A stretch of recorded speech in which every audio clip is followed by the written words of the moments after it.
श्री महाप्रज्ञ गुरवे नमः। जिसके सांसों में रहता है शाश्वत शांति का स्पंदन, उस महाप्रज्ञ को वंदन, उस महाप्रज्ञ को वंदन। सत्य अहिंसा अनेकांत को अर्पित जिसका तन मन, उस महाप्रज्ञ को वंदन, उस महाप्रज्ञ को वंदन। जिसके सांसों में रहता है शाश्वत शांति का स्पंदन, उस महाप्रज्ञ को वंदन, उस महाप्रज्ञ को वंदन।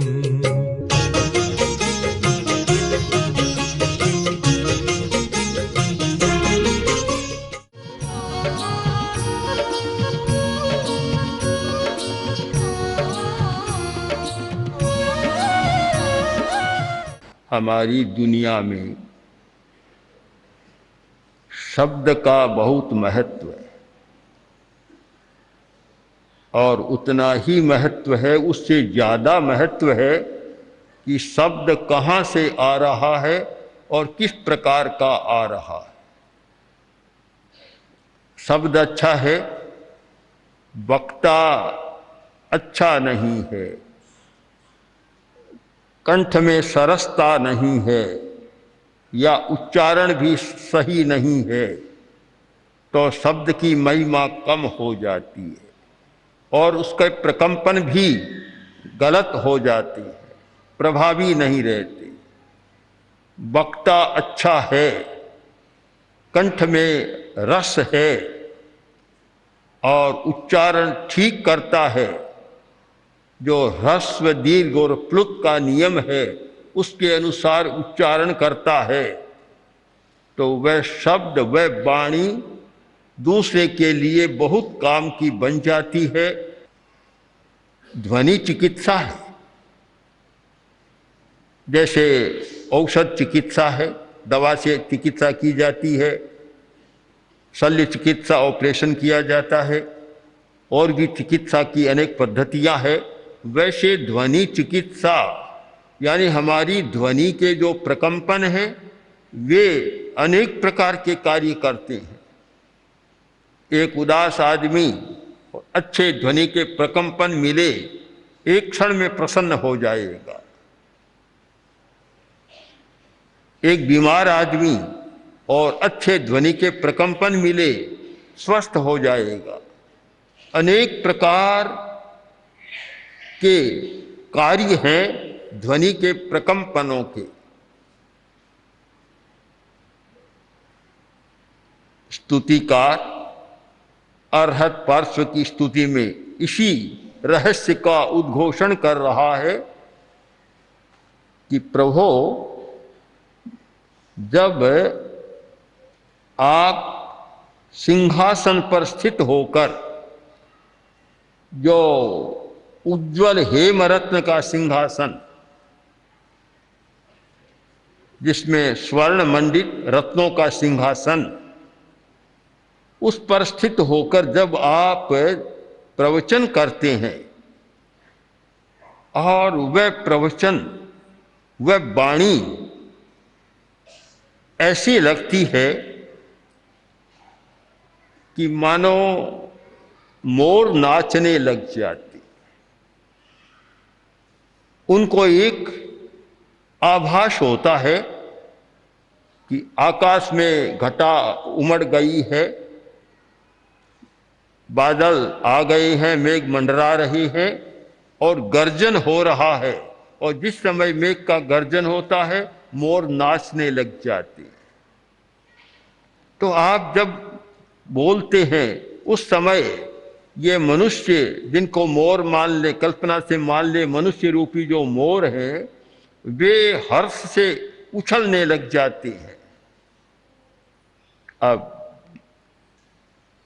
मेघ का गर्जारव सुनता है, मोर की सारी शारीरिक क्रिया बदल जाती है, उसका सारा मैकेनिज्म बदल जाता है, सारी जो शरीर क्रियाएं बदल जाती है और तन्मय हो जाता है।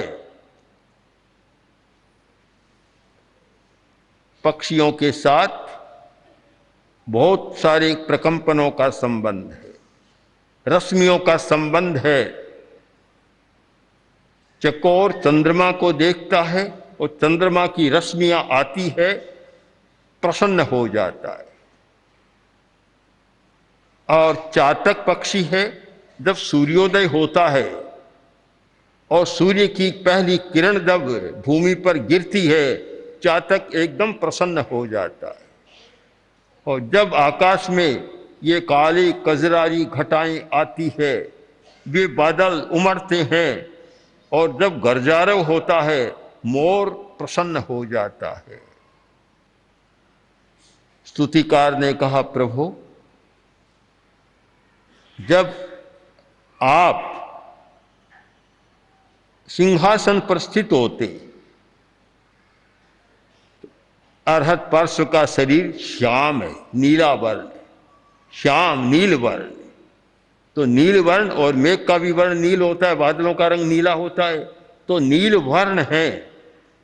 और आप जब देशना देते हैं, नदंतम, जब आपका वह नाद होता है, ऐसा लगता है कि मानो मोर समझ लेते हैं कि तामी कराद्रि शिरसी, उस स्वर्णगिरी के सिर पर बादल आ रहे हैं, गरजारव कर रहे हैं और अब बूंदें गिरने वाली है। चातक ये मोर नृत्य करने लग जाते।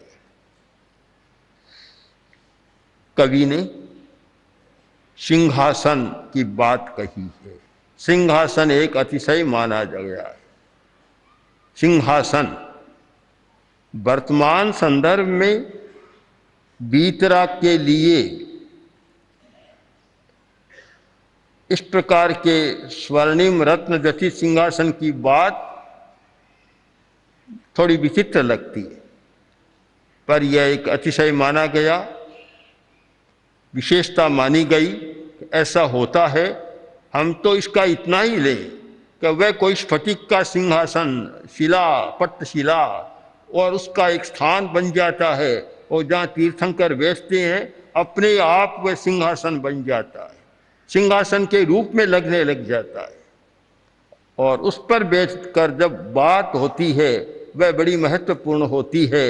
इस श्लोक का सार हमें इतना ही लेना है कि वाणी में जो चमत्कार है उसका अर्थ समझना है।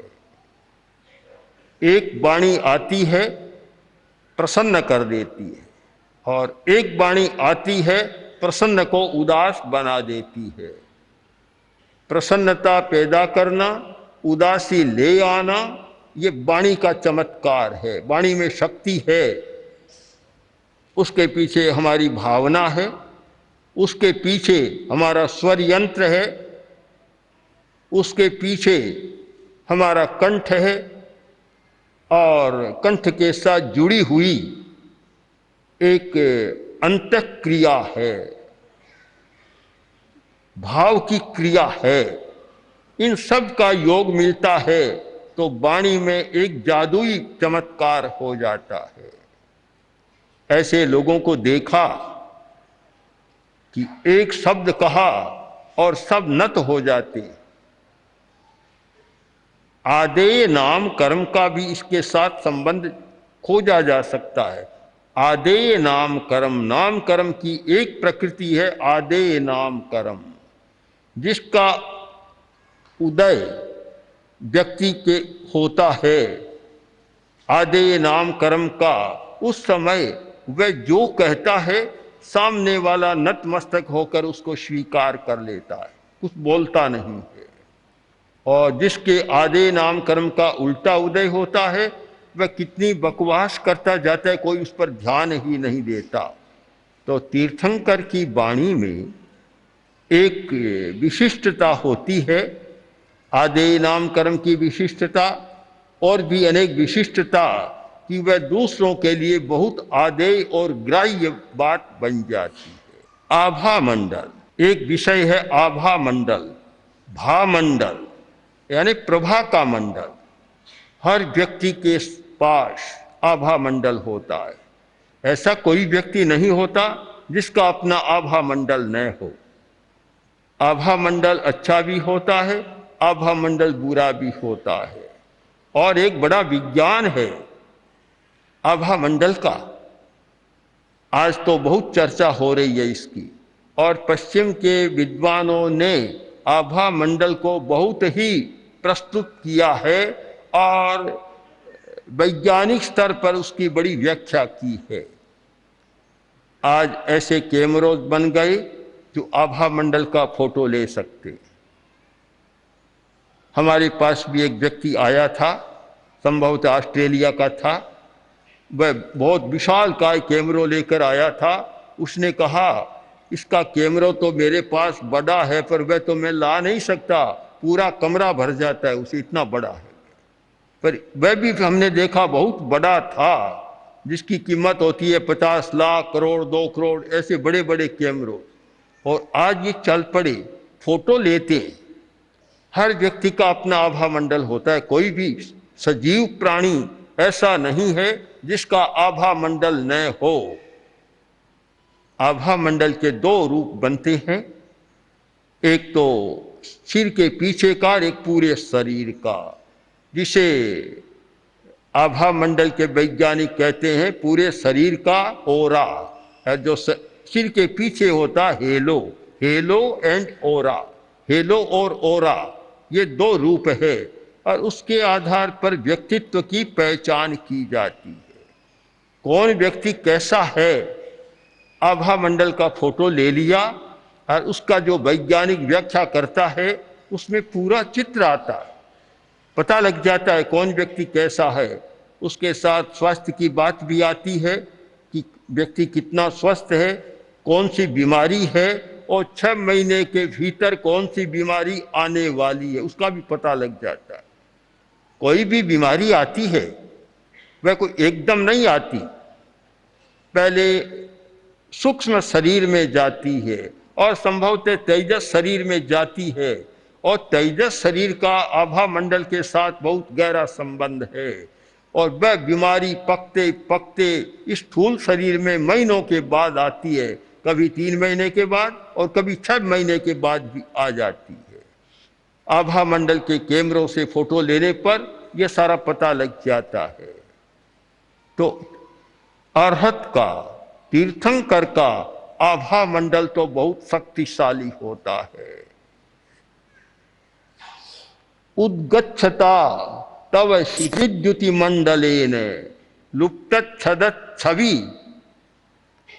तीर्थंकर के पीछे अशोक वृक्ष है, बतलाया गया था। कवि की कल्पना है, कवि का निरीक्षण है। उन्होंने देखा कि प्रभु आपका आभा मंडल जिसकी द्युति क्षिति है, नील वर्ण का है, आभा मंडल में चमकता हुआ नील रंग अधिक होता है, वह आभा मंडल बहुत पवित्र माना जाता, शक्तिशाली माना जाता है। तो क्षिति द्युति मंडलेन, जिसके साथ क्षिति श्याम वर्ण का यानी नीले वर्ण की द्युति वहां से आ रही है, पूरा आभा मंडल। और आभा मंडल जिसका शक्तिशाली होता है, व्यक्ति एक कमरे में बैठा है, बड़ा कमरा है, बैठा है और उसका आभा मंडल पूरे कमरे में फैल जाता।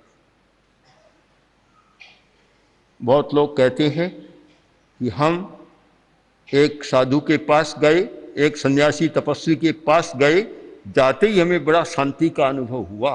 वह शांति कहाँ से आती है? वह कहने वाला मिथ्या बात नहीं कह रहा है, सही बात कह रहा है।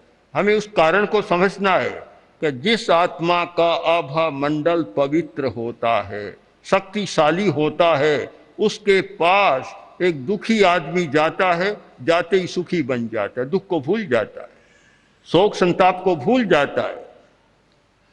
हमने अनेक बार देखा कि पूज्य गुरुदेव के पास कुछ लोग आते, गुरुदेव कहते बोलो क्या बात है, कि महाराज आए तो कुछ और लेकर थे, अब तो हम सब भूल गए, हमें याद ही नहीं क्या बात लेकर आए थे, सब भूल गए हम तो। उसकी रस्मियों में घुल जाते हैं। कई बार मैं देखता हूं कि भाइयों का आग्रह रहता है कि नजदीक आए चरण स्पर्श करते, बाइयां कभी नहीं करती, बैठी रहती है। आश्चर्य होता है, घंटा 2 घंटा 3 घंटा अगर दर्शन होता है तो बैठी रहती है। तब प्रश्न होता है क्या मिलता है, इतनी देर क्यों बैठी रहती है, कारण क्या है?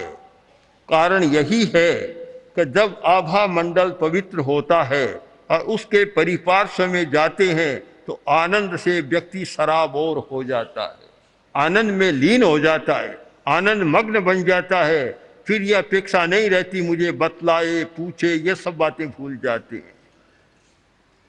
आभा मंडल।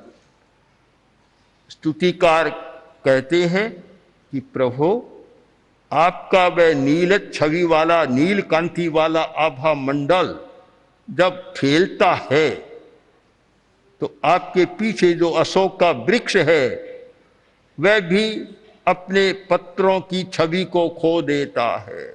उसके पत्ते हैं लाल, अशोक के लाल पत्ते। अशोक दोनों प्रकार का होता है, हरे रंग का, लाल पत्तों वाला भी। तो जो लाल पत्र वाला अशोक है आपके पीछे है, किंतु जब आपका वह नीले रंग का आभा मंडल की आभा रश्मियां जाती है वह अपने राग को खो देता है। राग का अर्थ रंग, राग और रंग, अपने राग को खो देता है, वह लाल की जगह नीला बन जाता। परिवर्तन है, पहले लाल लग रहा था, आपकी आभा मंडल की किरणें पड़ी, वे आभा की रश्मियां गई और वह भी नीला बन गया। स्तुतिकार कहते इसमें क्या आश्चर्य है, यह तो सानिध्य का प्रभाव है, सानिध्य की महिमा है। प्रभु आपके पास कोई भी व्यक्ति आता है वह नीरागताम ब्रजति, नीराग हो जाता है, नीराग, राग रहित हो जाता है, बीतराग बन जाता है। अब राग शब्द के 2 अर्थ होते हैं। राग का अर्थ है रक्ति, आसक्ति, अनुरक्त होना, आसक्त होना, और राग का एक अर्थ है रंग, रंग, रंगीन होना। अगर अशोक का वृक्ष अपने रंग को खोकर नीराग हो जाता है, इसमें कोई आश्चर्य की बात नहीं, मनुष्य भी नीराग, बीतराग बन जाता है। जो आपके आभा मंडल के पास आकर बैठता है वह नीरागताम ब्रजति, नीराग बन जाता है, यानी राग मुक्त हो जाता है। संसार के बंधनों में जहाँ पदार्थ का संबंध है राग द्वेष पैदा होता रहता है। व्यक्ति के साथ राग, वस्तु के साथ राग, और राग उत्पन्न होता रहता है, भीतर में है, निमित्त मिला और उत्तेजित हो जाता है, उद्दीप्त हो जाता है। किंतु आपके आभा मंडल का प्रभाव है नीरागताम ब्रजति, वह बीतराग बन जाता है, राग रहित हो जाता है। कवि ने बहुत सुंदर कल्पना की है, अशोक के पत्तों का रंग बदल जाना और व्यक्ति की चेतना का रंग बदल जाना। आखिर राग रंग ही है, चेतना का रंग बदल गया। जो चेतना पदार्थ में आसक्त थी, मूर्छावान थी, उसकी मूर्छा टूट गई, परिवर्तन हो गया। तो चेतना का रूपांतरण बहुत कठिन काम है, बहुत कठिन। स्वभाव का बदलना हम मानते हैं बहुत कठिन बात है, आदतों का बदलना बहुत कठिन बात है। उपाय खोजे जा रहे हैं कि कौन सा उपाय काम में ले जिससे हमारी चेतना का रूपांतरण हो, बदल जाए, क्रोध की चेतना का रूपांतरण हो और सहज क्षमा का विकास हो जाए, अहंकार की चेतना का रूपांतरण हो और सहज विनम्रता का उदय हो जाए, लोभ की चेतना समाप्त हो और संतोष की चेतना जाग जाए। कैसे हो सकता है? अनेक कारण है, अनेक साधन है, हो सकता है। उनमें सबसे सरल उपाय आचार्य ने बतलाया सान्निध्य। सान्निध्य उपाय है, ध्यान करो, चेतना का रूपांतरण होगा। कायोत्सर्ग करो, चेतना का रूपांतरण होगा। अनुप्रेक्षा का प्रयोग करो, चेतना का रूपांतरण होगा।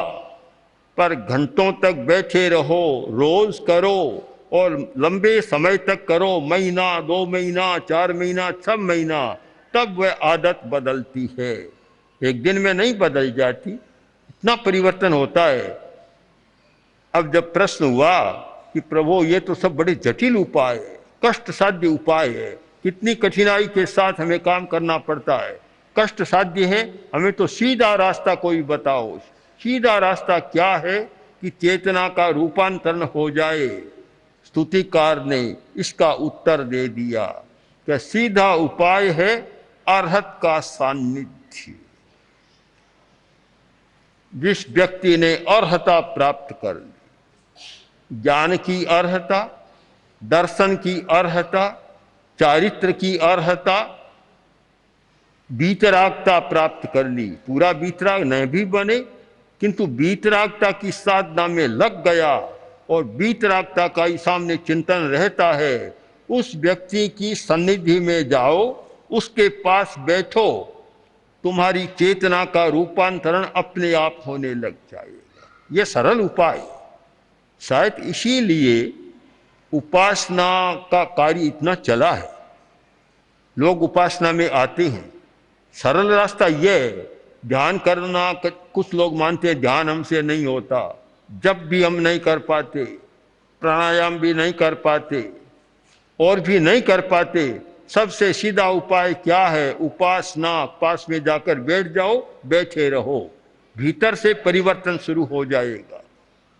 बहुत बड़ी वैज्ञानिक प्रक्रिया है ये परिणमन की, परिवर्तन की।